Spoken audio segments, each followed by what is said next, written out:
السلام علیکم ناظرین، آپ دیکھ رہے ہیں نسیم زرع پاکستان۔ کل بھی ہم نے اس کا ذکر کیا، the big three of the Muslim world. Big three Hare sense میں، اگر آپ ڈیفنس کی کوآپریشن دیکھیں، اگر آپ ڈیفنس کے معاملات دیکھیں، سیکیورٹی کے دیکھیں، پالیٹکس کے دیکھیں، اور ایک آئیڈیالوجی کے دیکھیں، گلوبل ایک تھرسٹ دیکھیں، تو آپ کو یہ پتہ چلے گا کہ پاکستان، سعودی عربیہ اور ترکی، these are three major Muslim countries, اور پچھلے سال مئی سے لے کے اب تک جو معاملات ہوئے ہیں ان دا ریجن، جو کہ محیط ہے مسلم دنیا پر موسٹلی، ان سب واقعات میں، معاملات میں ان تینوں ممالک کا بڑا ایک کلیدی رول رہا ہے، جو کہ اگر جنگ دیکھیں، انڈیا کی جنگ پاکستان پہ مسلط ہوئی، اس کے بعد امریکہ اور اسرائیل نے ایران پر اٹیک کیا، اس کے بعد خطے میں کیا ہوا، اس وقت یاد رہے کہ تمام خطے کے ممالک کو اسٹینڈنگ ود ایران۔ اس کے بعد ہم نے دیکھا کہ اکتوبر نومبر میں ایک بہت اہم ڈیولپمنٹ ہوئی، جو کہ ایک کنٹینیوٹی تھی سعودی عربیہ اور پاکستان کے تعلقات کی۔ میوچل ڈیفنس اگریمنٹ ہوا، اسٹریٹجک اگریمنٹ تھا وہ، اور اس پر یہ بہت سے سوالات اٹھے، کیا مطلب اس کا، کیا what does it really mean, operationally کیا مطلب، لیکن ایک موٹی بات یہ تھی کہ attack on one country will mean an attack on the other as well. تو آپ نے تھریٹ پرسیپشن اور response to threat and security کے جو بھی چیلنجز ہوں گے، وہ ایک یونیفائڈ رسپانس ہوگا۔ اور یہ ضرور کہنا ضروری ہے کہ پاکستان کی جو اپنی تاریخ رہی ہے، اور آج خاص طور پہ ہم دیکھ رہے ہیں اب کے دور میں کہ پاکستان نے یہ جو سیکیورٹی ہے اس کو ایک براڈن کیا ہے، in practice, in form, in principle,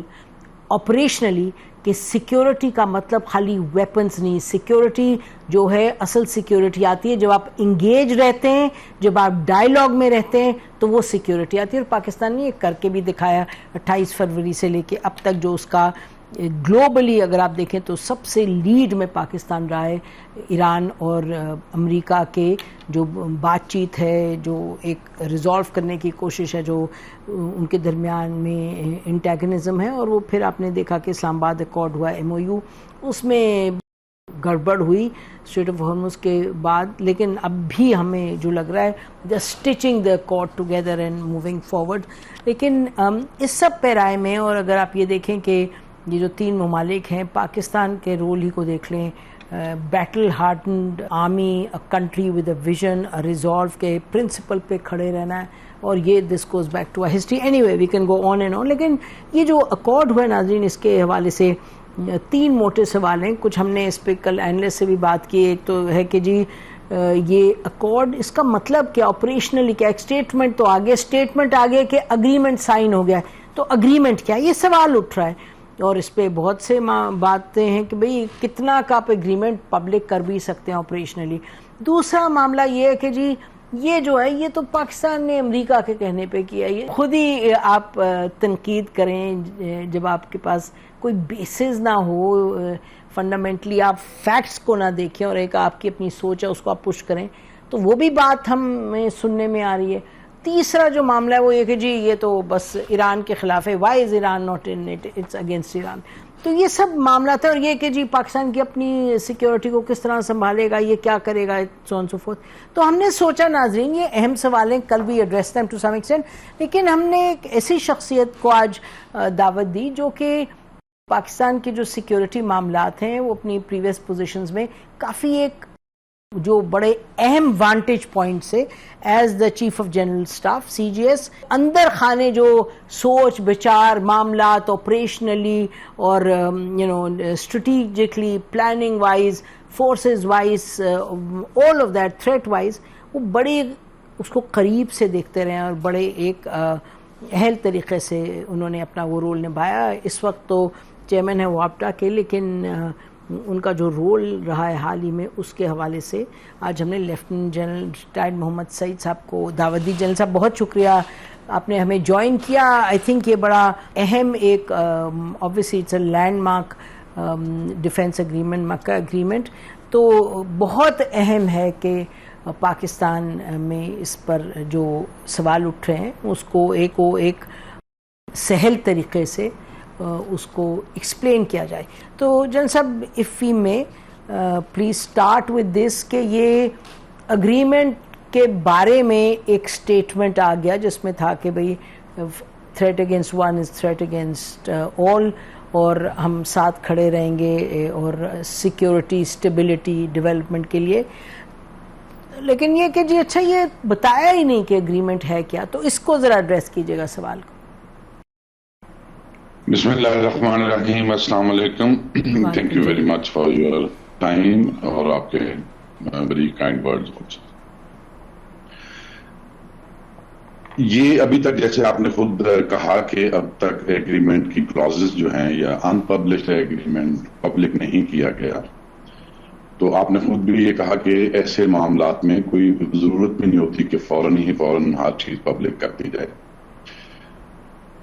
us agreement کے محرکات تو بے شمار ہیں, لیکن میں دو آپ کے ساتھ کہوں گا کہ اس پہ ہمیں زیادہ بات چیت کرنی چاہیے. پہلا یہ کہ جب یہ جون 2025 والی لڑائی شروع ہوئی تھی امریکہ, اسرائیل اور ایران کے مابین, اور اس کے بعد جب فیبرری میں یہ جنگ شروع ہوئی اور ایران نے ریئیکٹ کرنا شروع کیا, تو آپ نے یہ دیکھا کہ جس طرح ملٹری کی زبان میں کوریڈورز ہوتے ہیں جن کو ایکسپلائٹ کیا ایران نے, ایئر کوریڈورز اپنی ایئر فورس کے لیے نہیں, میزائلز اور ڈرونز کے لیے, جو ان کی بہت اہم دو کیپیبلٹیز ثابت ہوئی اور آج بھی بہت اہم کیپیبلٹیز ہیں. تو وہ کوریڈور جو اسرائیل کو ڈائریکٹ تھریٹ کرتا تھا, امریکہ نے اپنے وہ سارا ساز و سامان, وہ کیپیبلٹیز جو ان کو ویزیبلٹی تھی ایران کی صلاحیت پہ, اس کو ذہن میں رکھتے ہوئے جو ڈپلوائے کی تھی مڈل ایسٹ میں, وہ انہوں نے کنسنٹریٹ کر دی اس کوریڈور پہ جو اسرائیل کو تھریٹ کرتا تھا. اور جہاں پہ ان کی ڈپلائمنٹ تھی ان مڈل ایسٹ کی ریاستوں پہ, خاص طور پہ یو اے ای, قطر اور سعودی عرب اور بحرین, ان پہ جو ان کی ڈپلائمنٹ تھی اس کو بھی انہوں نے ڈائلیوٹ کیا. اور جو یہ جنگ آگے بڑھی اور وہ کرٹیکل میونیشنز, خاص طور پہ انٹرسیپٹرز کی بات تو اب پاکستان میں بھی ہر کوئی جانتا ہے, ان کو جو کوریڈورز افیکٹ کر رہے تھے سعودی عرب کو, وہاں سے کافی ڈائلیوٹ کیا اور زیادہ تر رکھا انہوں نے اسرائیل کی پروٹیکشن کے لیے. تو یہ ایک بہت بڑا سیٹ بیک تھا مڈل ایسٹ کی ریاستوں کے لیے, خاص طور پہ سعودی عرب کے لیے, کہ جب ٹائم آیا تو اس وقت جس انڈرسٹینڈنگ پہ ڈپلائمنٹ تھی یو ایس کی, یا جو ان کے ساتھ ایک ایگریمنٹ تھا, اس پہ یو ایس میں گیئر اپ نہیں کیا. اور دوسرا میں کہوں گا اس کا جو دوسری بہت بڑی ریزن ہے وہ ایران کا اپنا کنڈکٹ ہے post cease fire. Cease fire سے پہلے بھی اور پوسٹ سیز فائر. دیکھیں, سیز فائر سے پہلے ایران جو تھا وہ ٹارگٹ کر رہا تھا سعودی عرب کو, کویت کو, قطر کو, یو اے ای کو, لیکن سیز فائر کے بعد انہوں نے اپنے اتحادیوں کو بھی بیچ میں شامل کیا, جو ان کی اتحادی عراق میں ہیں ان کو بھی, اور جو ان کے اتحادی یمن میں ہیں ان کو بھی. تو ایک ایران ڈینائی کرتا ہے, وہ کہتا ہے کہ حوثیز اپنے انڈیپینڈنٹ ڈیسیژنز کرتے ہیں, اور عراق کے اندر بھی جو کچھ ملیشیاز ہیں وہ انڈیپینڈنٹ ڈیسیژنز کرتے ہیں, لیکن دنیا میں تو اس بات کو کوئی بلیو کرنے کو تیار نہیں ہے. تو ایک کولیشن کے ذریعے ٹارگیٹنگ شروع کی پچھلے چند ہفتوں سے سعودی عرب کی. تو سعودی عرب کو یہ محسوس ہوا کہ ان کو موجودہ حالات میں بھی اور فیوچر میں بھی ان کو بھی ایک الائنس کی ضرورت ہے, اور الائنس کے لیے یہ پاکستان میں لوگوں کے لیے باعث اطمینان ہونا چاہیے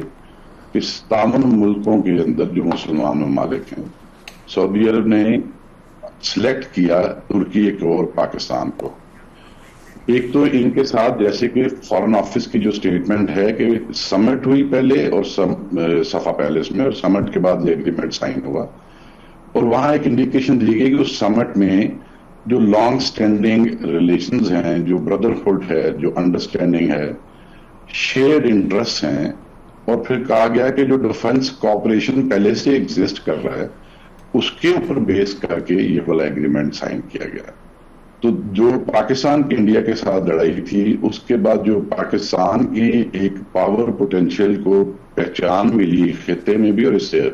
سے باہر بھی,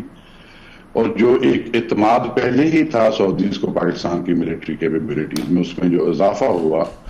اس کی وجہ سے پاکستان کو بھی انہوں نے لسٹ کیا ہے کہ ان کے ساتھ اب یہ آپ کو ذہن میں رکھنا چاہیے کہ یمن میں جب لڑائی شروع ہوئی تھی تو سعودی عرب ایک ڈیفنس کوآپریشن کو پرسو کر رہا تھا almost on equal footing with Egypt also and Pakistan also. تو یہاں آ کے انہوں نے پاکستان اور ترکی کو سلیکٹ کیا. تو یہ میرے خیال ہے پاکستان کے لیے بڑی باعث اطمینان اور فخر کی بات. جی بڑے آپ نے دو تفصیلی جو